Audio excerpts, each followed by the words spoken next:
Welcome to another This Week in Coworking discussion. Hey everybody, and welcome back to the This Week in Coworking podcast feed. This is your weekly recap for week 22, 2026. I'm your host, Hector, and I'm joined by my guest co-host, William Edmondson. William, how are you? I'm doing well. Thank you, Hector. Good to be back with you. Good to have you back here. Folks listening in, we have a pretty jam-packed newsletter this week. If you want to follow along, head over to thisweekincoworking.com and hit up week 22.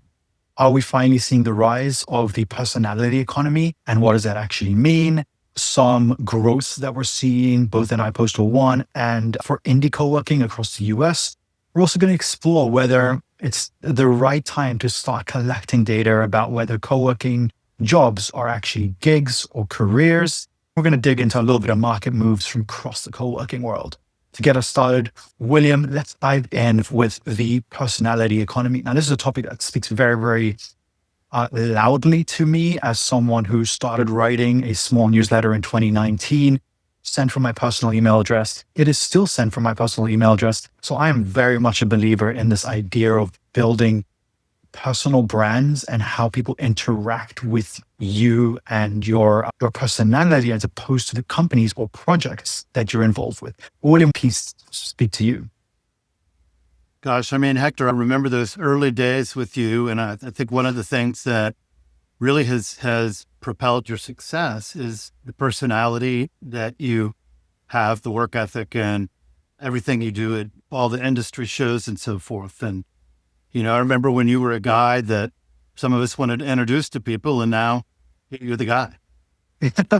I appreciate that. I've got massive imposter syndrome, but the actual newsletter link this week is an article by a gentleman called James Crane. And he really it's actually not an article, it's an Instagram reel where he digs into how we're seeing a big shift in how people are starting to follow identities, perspectives, energy, taste, humor, and worldview as much as the brands that they work with. We're seeing this across almost every industry. We're seeing the fallout with the McDonald's CEO who bit the wrong size bite of his burger. We're seeing it with the follow-ups of the other CEOs getting involved with that. We're seeing it now with our own industry, CEOs and founders becoming more outspoken, hosting podcasts, going on podcasts, creating an aura of this is who we are and who we believe in.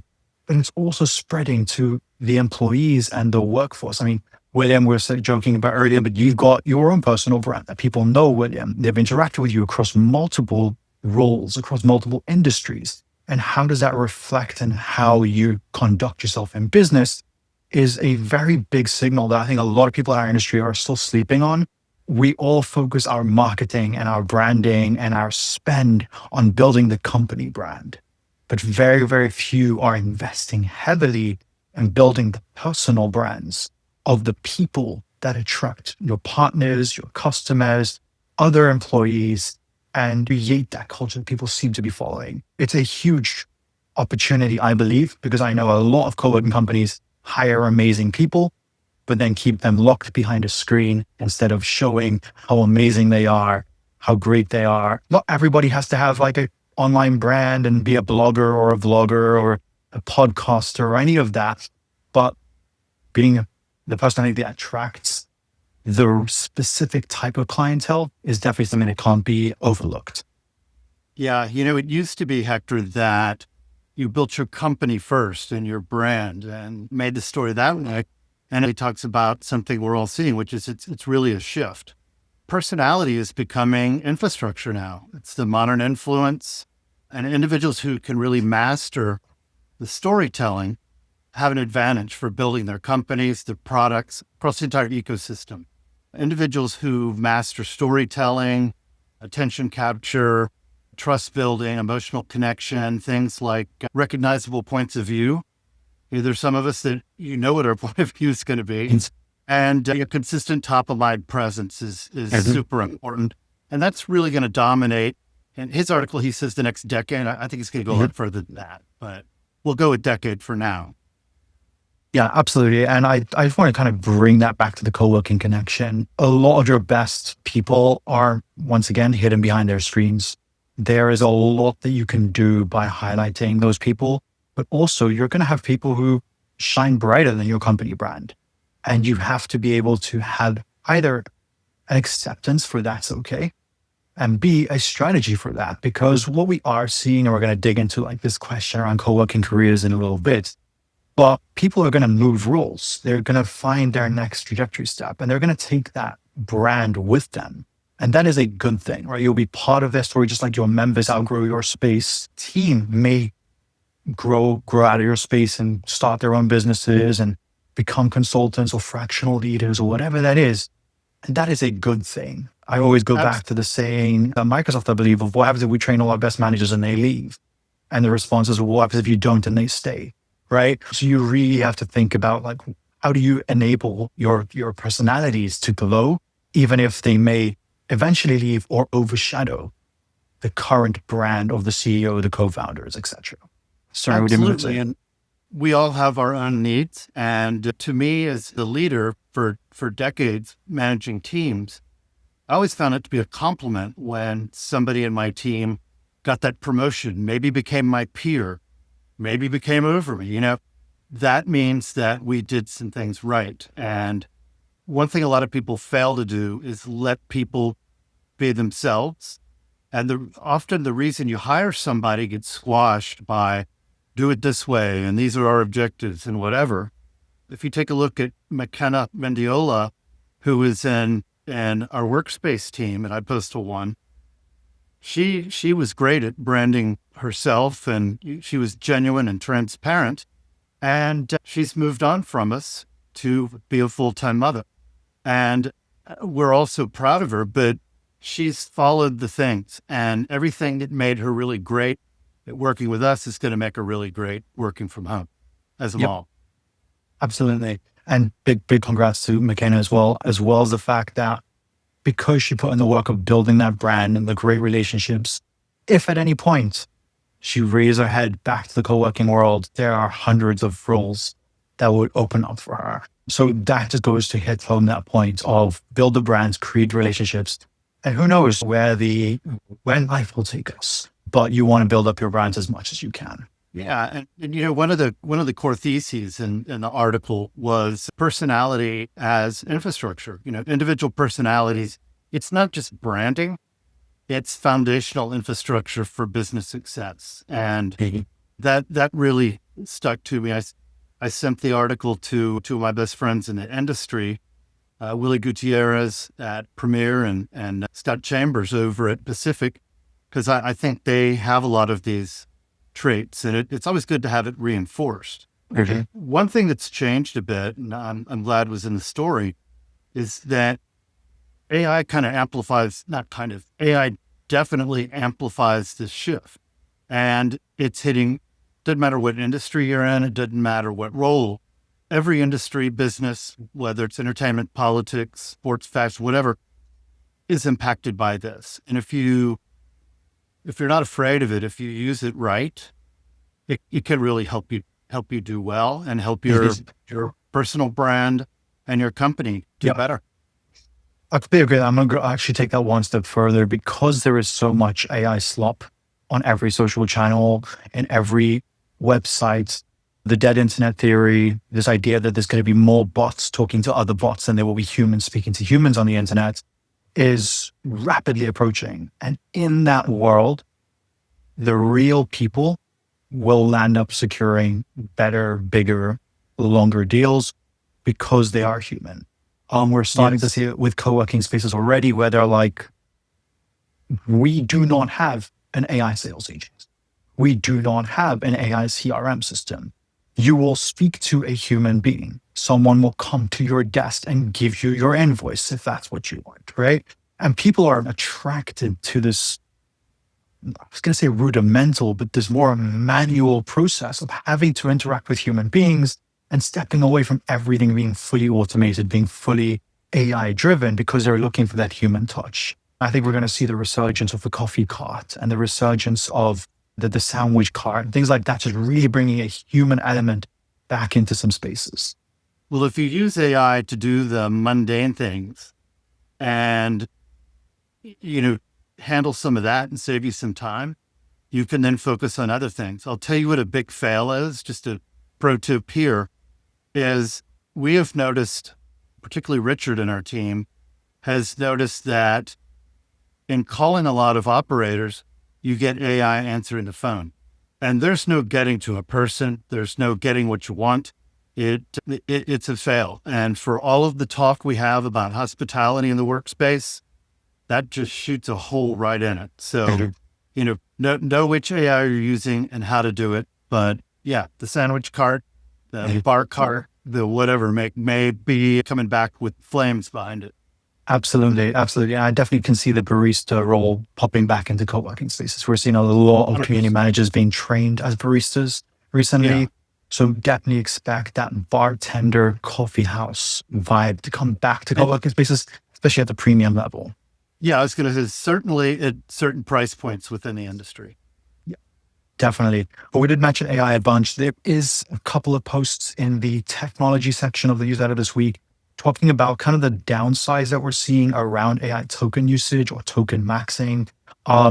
We're really going to discuss it, but because we mentioned AI a bunch, it's definitely worth reading. If you are implementing AI tools, go and check that tech section out. Go and see how companies like Uber and others are realizing that they're spending more now on AI and AI automations than they were for the people that those automations replaced. And so it's a very interesting shift. We're starting to see that first bump in the roller coaster of AI implementation. So go and read those and just have a look at them, because if you're just throwing AI into everything very quickly, your usage, your token usage, your additional spend that you're going to be paying these AI systems for is going to will really change what you're paying for your software stack and your tech stack. But it's also unpredictable because you don't fully control all the AI systems.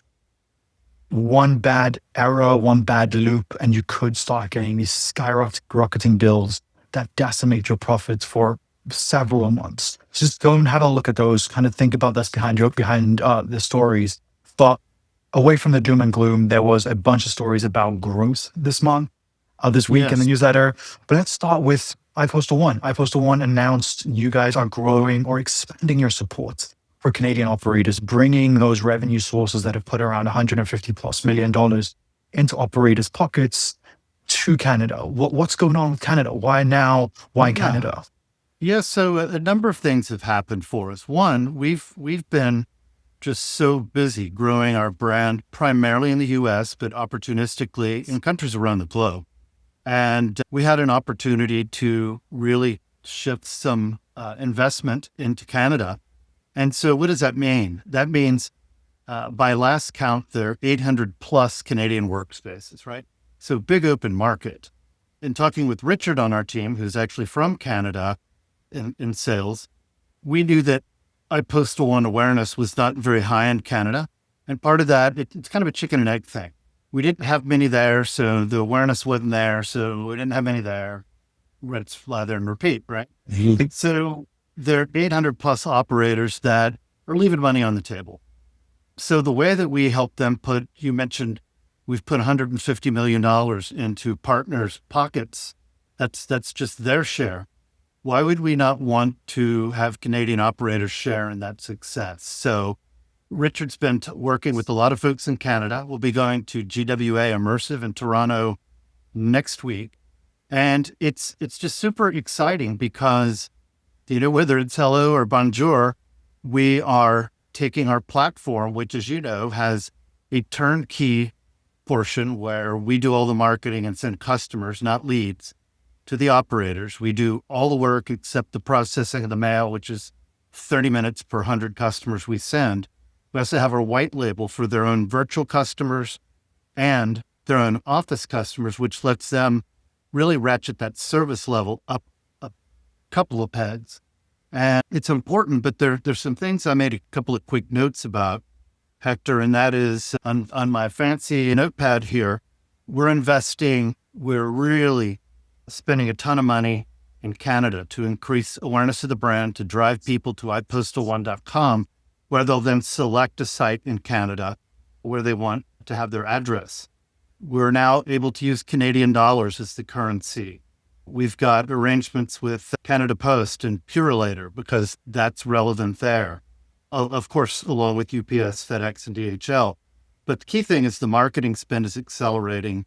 And we have seen the success in the US to operators where it went from like a secret or hidden gem to now being well, why aren't I doing that? Mhm. And the same applies to Canada.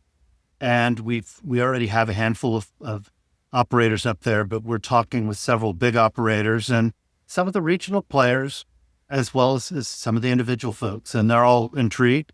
We hope to talk to more people when we're up in Toronto.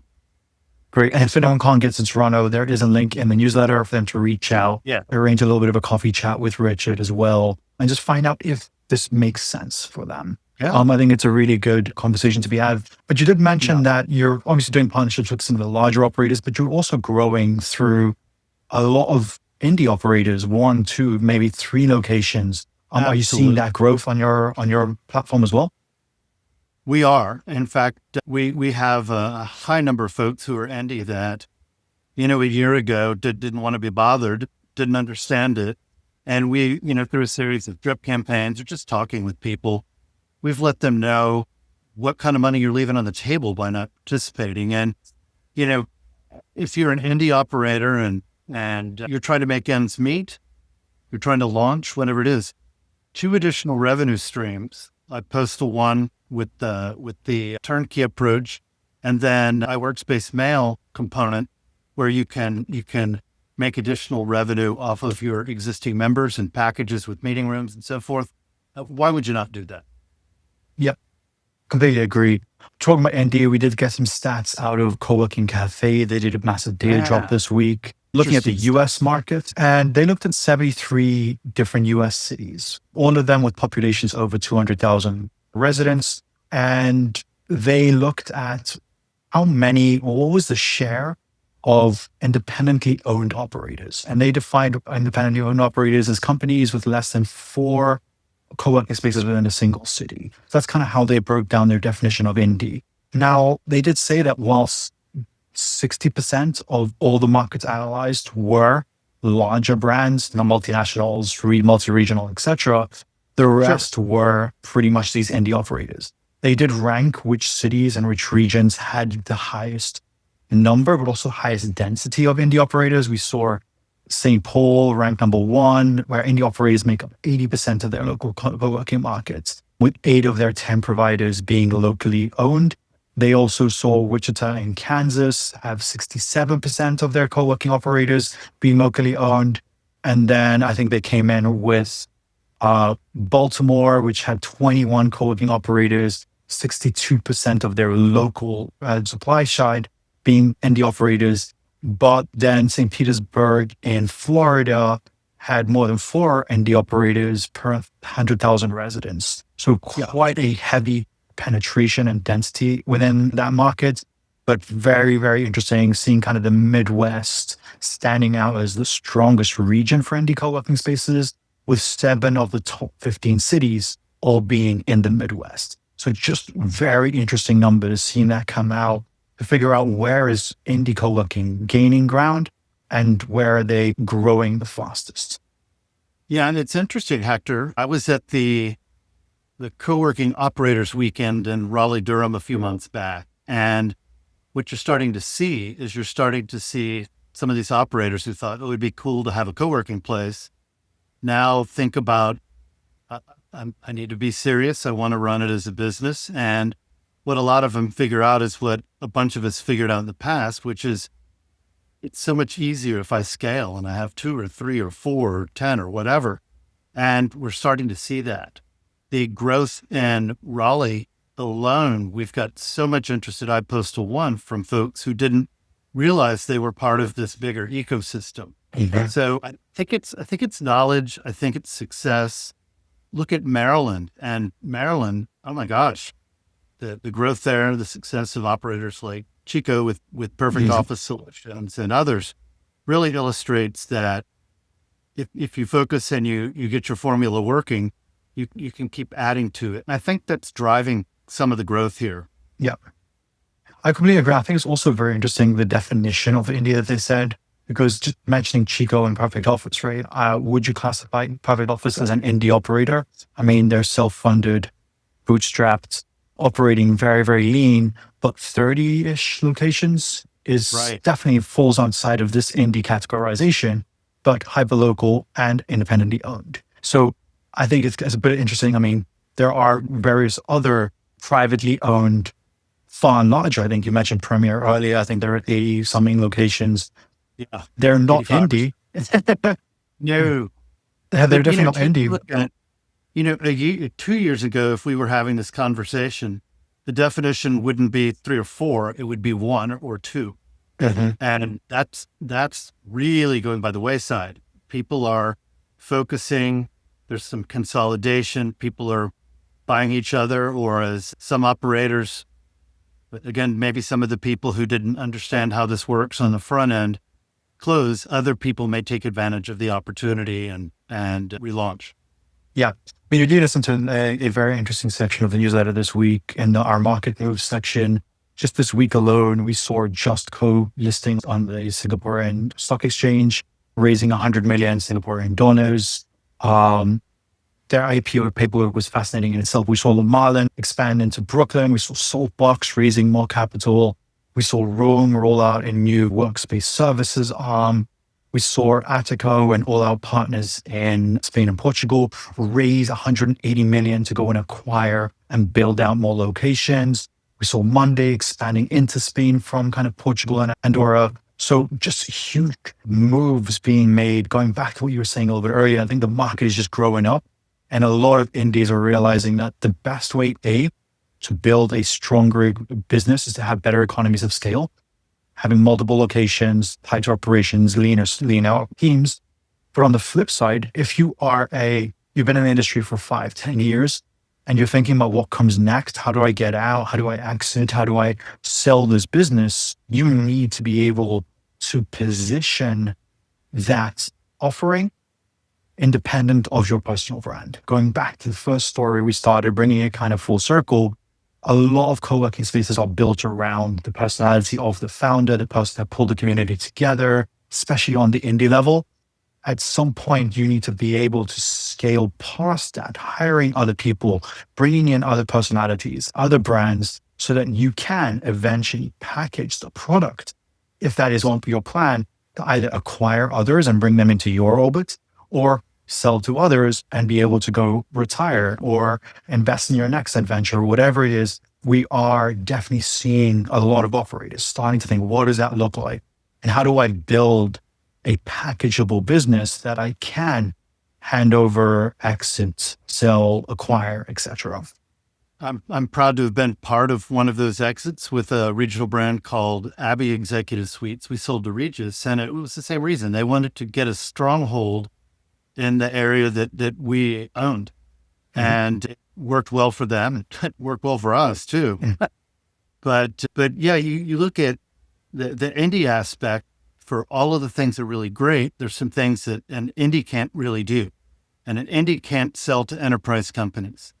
The enterprise companies are going to go to preferred, or they're going to go to, companies that can aggregate, and they're going to turn around and hit speed dial and talk to the right person at the company, like mm-hmm. Michelle Stigler over at Premier, who's got 85 places that she can put your people, with one call. And if you do that right and well, just like the indie giving that personal touch, if you give that personal touch across your portfolio, you're going to be the go-to when a company has a need.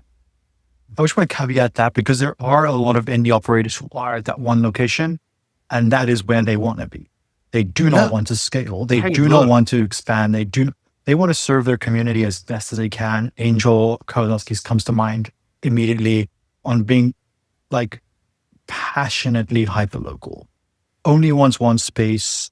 I think the shift in Texas is the same. They want to focus on building the strongest, safest, well-nurtured community, and power to them. Like, this is a very big part of where co-working originated from. And I believe it's also going to be part of, the story moving forward. There are going to be people who find the premiers or the industrious as too corporate, too soulless, too etc. I'm not saying that I find it that way. I'm saying people might find it that way. And so they will gravitate to somewhere where they play board games over lunch and they have karaoke nights and they have this different element. And I think that that is like the big belief that I have, that all these different pieces make up this mesh, this ecosystem of places through which humans can do better work than we've ever done. I think that is where I'm most excited about. Yeah. So the bigger groups, they need to make sure that they have that personality and the right people at the local level, or that's gonna grind things down. When I was running Abby and then when I was running Office Evolution, we didn't want a bunch of enterprise business because, it was great when you got it, not so great when they left because you had this gaping hole. Yeah. And you don't have that same pipeline coming in to fill 12 offices at a time or, whatever it may be. Yep. That's absolutely right. And having run spaces myself for a very long time, when you do have a team that goes over, I think it's 20-ish% of your community size, they start becoming the gravitating force of what drives the community, where people go for lunch, what people are doing. If they all don't like the job and they all disappear at 5 p.m., that creates a very hard community to foster. And so it's very, very important to pick who is my space good for and who am I ready to service. And it goes back to what you were saying about virtual offices. A lot of indies for a long time were like, I don't want money for people who are not going to come to my space. And my point to them is, do you know how many people from the community you want to serve are sitting at home because they A, don't know your solution exists, and B, they have their home address on public directories. So the state registry on their website, these people, you're protecting them, you're servicing them by offering them your address as a virtual service. And if they start coming in to collect their mail and meeting other members and being invited to a lunch or a gathering that you're doing, you could build this community through something that you find non-community focused. So that's my number one case in point for anyone who is in the community focused part of our industry and thinks that virtual office and virtual mail is not for you. There are so many work from home parents. There's so many people selling on Etsy. There's so many people putting their creativity out into the world, building these brands of personality, but their entities, their LLCs, their things are registered to their home address. And if you want to service these people, give them a virtual office. And needs change over time. We're talking about employees graduating or your members graduating. At Juicy, I did a couple of roundtables focused on, instead of just giving somebody a tour when they come in, you really, really have to do a needs assessment meeting and find out what the current needs are and what the growth plans are of that individual or that company, because you can then see the path about, they're just a little pettily virtual. Well, yeah, but what are they going to be in a few years? Do they have meetings where people come in quarterly? Do they have this? Do they have that? What are their overall needs? And build around that. And that's where that consultative approach really draws the hospitality component and makes for, honestly, that's the beginning of long retention from the beginning. Absolutely. And it all comes down to what you're saying is the people who are in that first touch, right? Coworking is built around hiring great people, to be honest. Most of the people who truly succeed in this industry are people who can start a conversation with anyone, can understand, can have a huge emotional intelligence, can connect, can sell, can be there for tricky hospitality-based situations. But what we are seeing, and this came up in Rally when we're in Rally together, it came up in a few other conferences I've been in, is how hard it is, or if it is hard, to retain these people, to retain the people who've come into the co-working industry from other industries, from hospitality, from SaaS, from tech, from all these other places.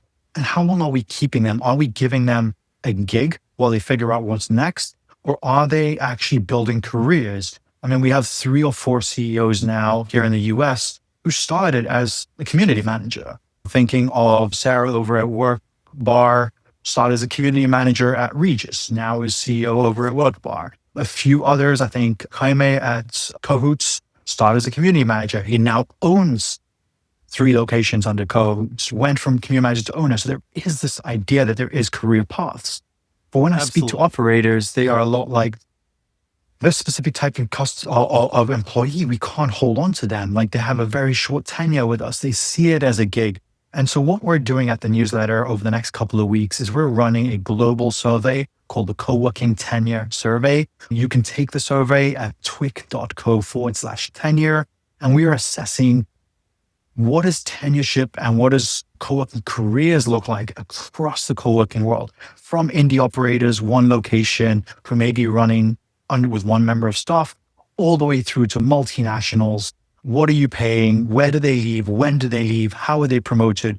So definitely go and take that survey, because we're going to release all that insight for free through the newsletter, because I think all good conversations start with good data. Well, and to your point earlier, hiring good people is very important. Don't hire an accountant. It's like you wouldn't want me to do your taxes, right? So it's important, and it's important to let your employees grow, particularly in a low headcount model like we have in our industry. Letting them expand and learn more things, maybe take on some additional responsibility if you have multiple locations. That makes people feel like they're growing, even if your company's not scaling quickly.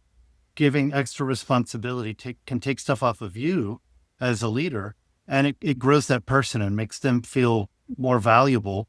And, when they do graduate, if they do, outside of your organization, they're going to remember that you gave them the rope to make their career.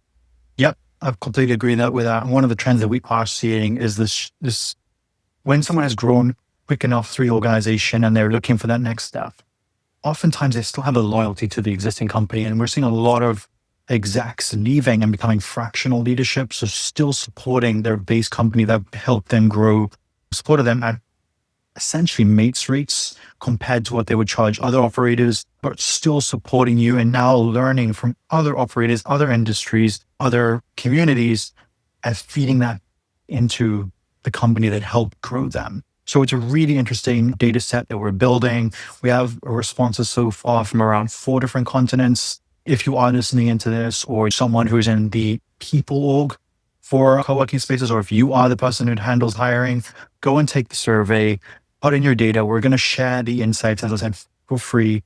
Everyone in the co-working world, we're going to discuss them here on the podcast. We're going to make sure that everyone has a view at what does tenure look like in co-working today at this entry level, management level, and ownership level. And then from there, how do we, through organizations like Future Leaders of Co-working, through the conferences, through programming, through education, build better co-working career paths so that we can attract and retain more amazing people within our industry? And don't forget this, our industry is bigger than just operators. I mean, I'm an example. I moved over to the dark side. I work at a vendor partner, but for good reason. And there are opportunities beyond what you might think. And I'm looking for the same things to replace McKenna and our team as I would look for if I were still running Abby or Office Evolution or some of the consulting companies that I ran. Yep. And you've actually remind me, we have got a jobs board over at This Week in Coworking, twic.co/jobs. iPostal One is hiring right now for a director of business development. So you can click on that, get right in touch with the team, speak to William and folks, and maybe join them. I know the shop is looking for an events manager in New York, Blank Space, looking for an event coordinator. Lucid have got a bunch of hiring roles. So if you are looking to make that shift, hop over, check the job section. If you are hiring, check out how to submit a job. You can submit as many jobs as you want under our patron status. So check that out. Reach out to me directly if you have any questions. But other than that, I'm going to let everyone get back to their weekend. I know this has been a short week, so I'm sure people are still ready to catch up with things before they sign out for the week.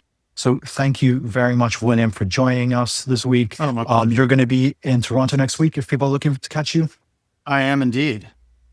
Great. So if you want to catch William and some of his team, they're going to be over in Toronto for GWA Immersive. I know in the UK, Juicy is doing Juicy Manchester. Just after that, I'm hosting a global summit for co-working alliance leaders on Wednesday afternoon. So There are a lot of events. Head over to the events calendar on thisweekincoworking.com to pick which one is the best for you. A lot of operators around the world are coming together next week. Go for it, William. I was going to say one other thing I'd like people to keep an eye open for is, I know later today we're doing a COMRA webinar for our members. If you're a CMRA, you should be part of COMRA, where we advocate for CMRAs. And we will have 2 more member webinars at a minimum the rest of this year. So feel free to take a look at comra.org and see if it's for you. I love that. If you make money off virtual addresses, you should join. I love that. And I'll definitely make sure we get those events into the co-working calendar as well, just so that folks can make sure that they join you for those. Once again, William, thank you very much. I will speak to you soon. Thank you, and see you in Toronto. See ya.